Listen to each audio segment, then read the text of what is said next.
Hello, I'm sitting here on the end of my couch with a detached retina surgery recovery, and just got done dealing with Savage Firearms. Um, and I guess I just share my experience with you. So, uh, here at the local gun shop, I purchased a brand new Axis 2 6.5 Creedmoor left handed for my daughter, specifically for my daughter. And so I got it home. We purchased a brand new scope for it, and got it mounted. Got out here on the deck, and typically I like to look down, pull out the bolt, look down the barrel, and do a bore sight to get an idea, so you're not wasting ammo to get on sight. And it's been pretty helpful to do that. I usually save some ammo.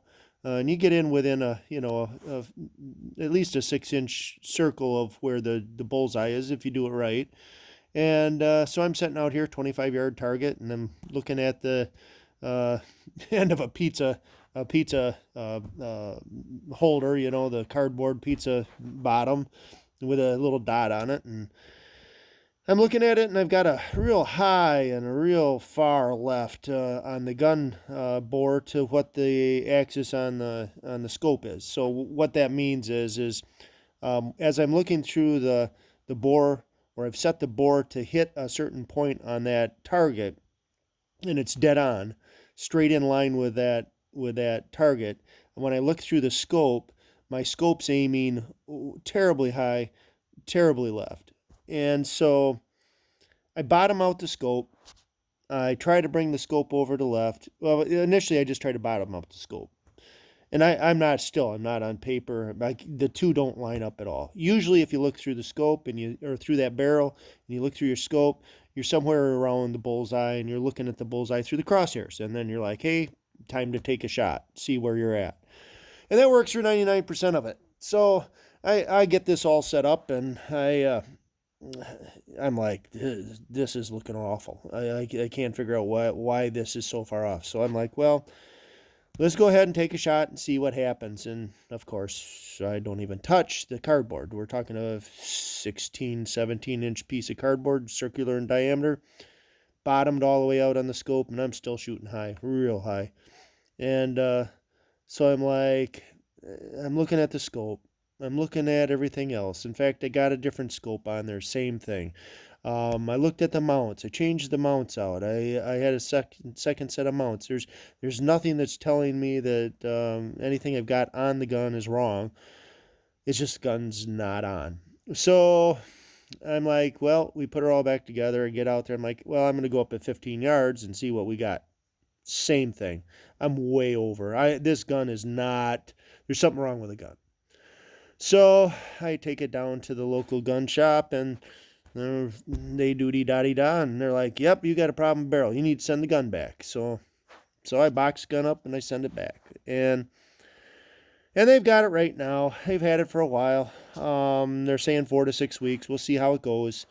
December 5th, they said give them a call back. We'll see where we're at.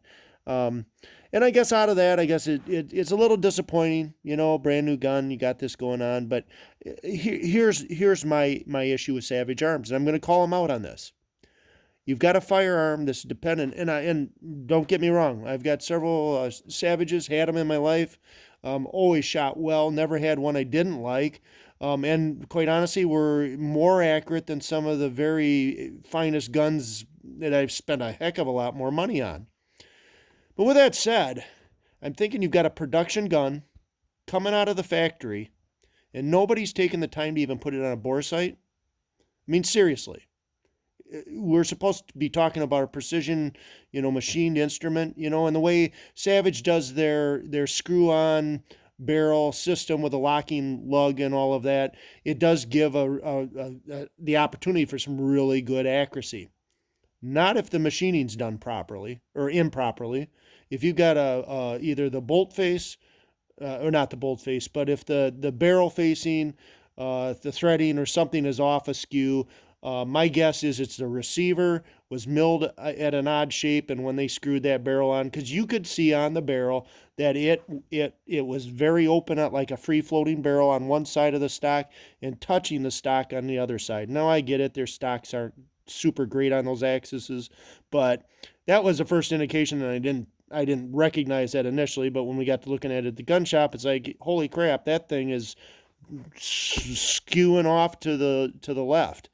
And once again, I got to ask the question, how in the heck does a company manufacture a precision firearm, and I don't care what cost, but how do you send something out of the factory without doing a QC check on it? And I'm not expecting like a Weatherby that they shoot it and send you a minute of angle, piece of paper. It says, hey, this gun's been proofed. But God, you could put a bore sighter on and have somebody look down the barrel and say, yeah, this thing is true or it's not. And how hard would that be to do?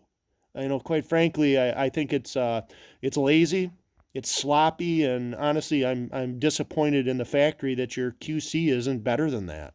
That you got a gun out here that's shooting a foot high and a foot left out of the box. I mean, that's wrong. It's just wrong. It'd be like sending a car out without brakes. Who would do that?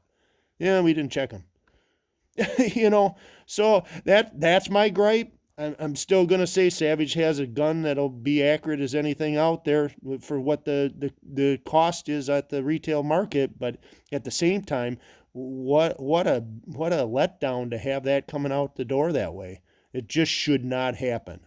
It just, then you got to question, well, how are the safeties? How are the actions? How are the trigger mechanisms? I mean, with hunter safety, you always say it's a mechanical device. It can and will fail. Well, you don't expect that to be happening right out of the box either. So, in any case, that's my experience with a brand new Savage Axis. Hopefully it gets around and they get the message. Certainly share it with people, because I think of more people that complain about that. Maybe they'll start doing a little better QC on the front end of the guns, and we won't have guns coming out of the factory that shouldn't even be out in the public. So, with that, good luck with yours. I'm hopeful I'll get my gun back in a reasonable amount of time. We'll be back out shooting it. So, take care, and we'll talk to you later.